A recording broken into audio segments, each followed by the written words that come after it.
Welcome to the KinderPage podcast from Toronto. Today is Wednesday, October 1st, 2025. We're discussing the essential social skills children need to thrive, how to teach them, and also how to spot challenges. Just a reminder, this deep dive is based on research. Listeners should always verify details for themselves. Okay, so let's jump in. We put so much effort, right, as parents, caregivers here in Toronto or, well, anywhere. Yeah. Teaching times tables, spelling. But what about that invisible stuff, the really hard part? I mean, actually getting a 4-year-old to willingly hand over that shiny new toy just because someone asked nicely, it feels like wrestling an alligator sometimes. Yeah. You're fighting their basic nature almost. Well, that's because it is hard. This invisible curriculum, social competence, it's incredibly complex stuff. It's not just about words. We call them interpersonal skills, soft skills. It's verbal, nonverbal, body language, what your face is doing, eye contact, all happening at once. It's a lot for a little person to manage. Okay, that definitely puts it in perspective. Yeah. So if it's that complicated, what's the big payoff? Why wrestle the alligator, so to speak? Why push Liam to share the truck? Because the payoff is huge. And it lasts a lifetime. Strong social skills, this competence, it's foundational. Way beyond just making friends on the playground. The research is pretty clear. Kids with these skills, they're more likely to go to college, get full-time jobs. They actually report lower stress later on. And on the other side, lagging skills are sometimes linked to more difficulties like legal troubles or needing more public assistance. So yeah, we're building for their future adult life. Wow, okay. So we're literally laying groundwork. Now, you mentioned there are about, 10 core pillars that build on each other. Where's ground zero? Communication, I guess? Absolutely. Communication is key. It's about expressing yourself, constructively managing frustration, using the right tone, and responding well to others. We need to be really intentional about praising the effort. Like, if a kid interrupts, instead of just saying, don't interrupt, maybe try, wow, I can see you have a great idea. Thanks for waiting until I finish talking. That positive framing. Right, reinforcing the waiting part. And the flip side of talking is listening, active listening. Exactly. And active listening is way more than just being quiet. It takes real effort, focus, tuning out distractions, the ones outside and inside their head, and interpreting tone, emotion. It's like dedicating brain power just to understanding. And when kids get good at this, it helps in school reading, following instructions, and it really boosts empathy. Okay, concrete help time. Are there simple ways, especially for the little ones, to build that basic comprehension? Oh, definitely. For the 2 to 4 crowd, keep it fun. Games. Like the echo response game. You say a simple phrase, they repeat it exactly, forces them to listen closely. For slightly older ones, maybe 3 to 6, story sequencing cards are great. They put pictures in order to tell a story, builds that sense of flow, which helps follow conversations later. I like those. Okay, so if listening helps them understand, what's the next big skill built on that? Cooperation feels like a big one. Cooperation is huge. It teaches that working together gets more done. It's fundamental for groups, communities, work later on. You can teach it right at home with family work. Real chores, helping make dinner. Showing them their effort helps the whole family. Okay, let's talk about the skill that probably causes the most parental sweating, especially during play dates. Sharing. That possessive instinct is strong. For parents who've done that awkward diplomatic dance over a toy, maybe even felt a bit un-Canadian having to pry it away, what actually works? Yes. The desire to own is powerful. Politeness sometimes goes out the window. The key is making the sharing feel predictable and not forever. Don't wait for the meltdown. Try super short, counted turns. Okay, you get it till I count to 10, then it's Sarah's turn. Gives them an endpoint they can handle. What about those super special toys? The ones you know are going to cause drama? Manage them beforehand, seriously. A 24-hour new toy rule after birthdays or holidays, great idea. Lets the child bond with it privately first, then introduce sharing later. Or, if a toy is just too precious or fragile, put it away before the friends come over. Avoid the battle altogether. Smart. Proactive peacekeeping. And I see how that leads straight into the next pillar. Patience. Sharing needs patience. Waiting turns needs patience. Exactly. Patience is vital for delaying gratification. That's a massive self-control skill. And friendships need it too, right?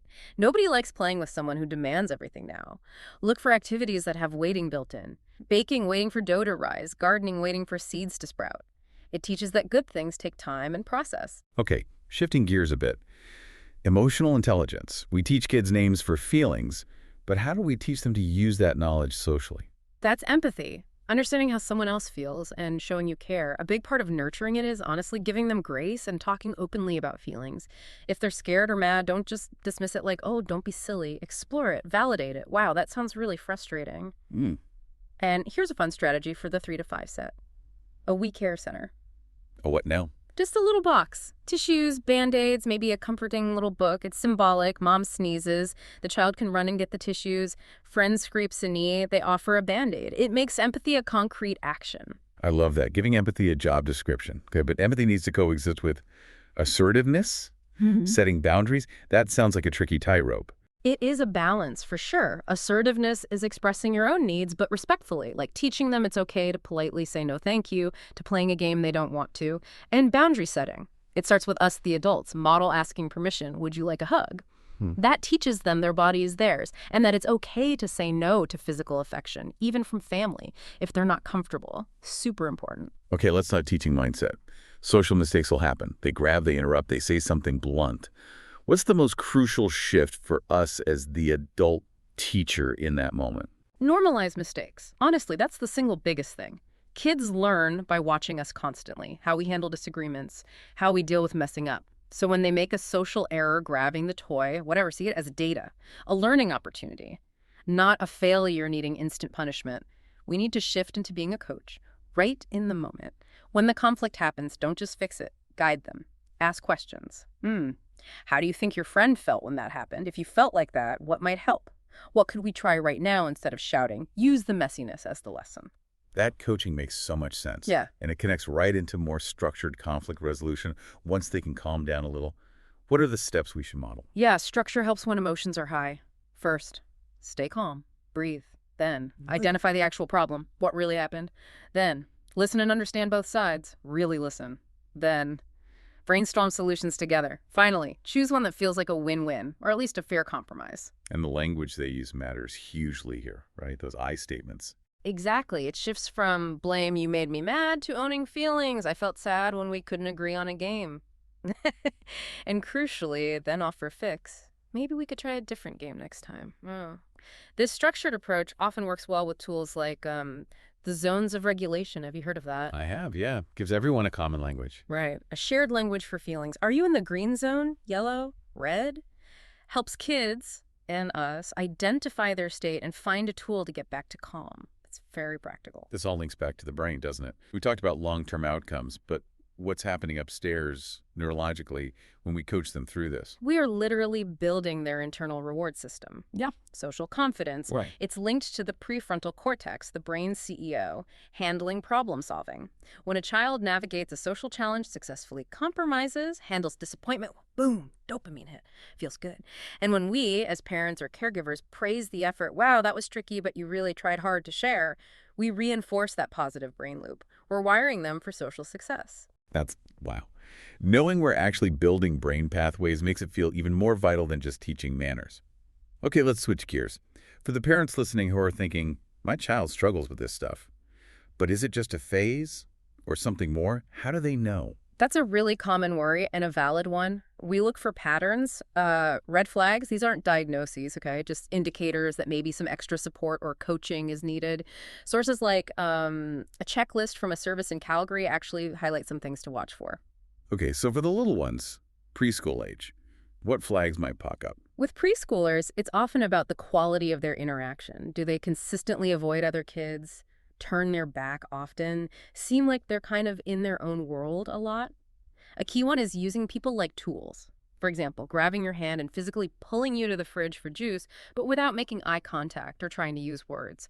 Using you functionally, not socially. Also, watch how they handle physical affection. Are hugs rare or kind of stiff and distant?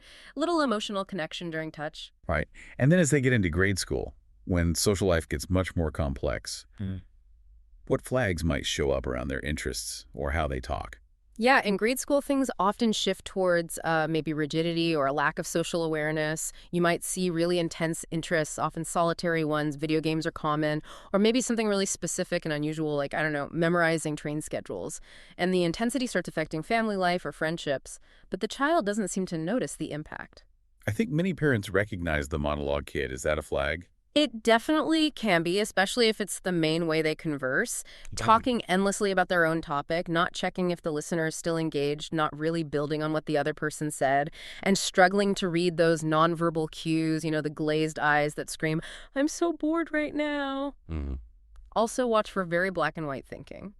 Everything's right or wrong, good or bad, difficulty seeing nuance or being flexible. Okay, and finally, there are flags for the parents too, signs that we might be overcompensating. Why is that a warning sign? It usually comes from a place of love, wanting to help. But overcompensating can actually prevent the child from building their own skills. So ask yourself honestly, are you constantly worrying your child has few friends? Do you feel like you put in way more effort than your child does to set up play dates or maintain connections? Are you often managing things behind the scenes, calling other parents, smoothing things over, frequently defending their behavior? If the parent is acting as the child's full-time social director, it suggests the child's own skills aren't developing as they need to. This has been incredibly helpful, a real deep dive. I think the biggest takeaway for me is that teaching social skills isn't a quick fix. It's a marathon, right? Needs consistent, intentional effort and modeling from us.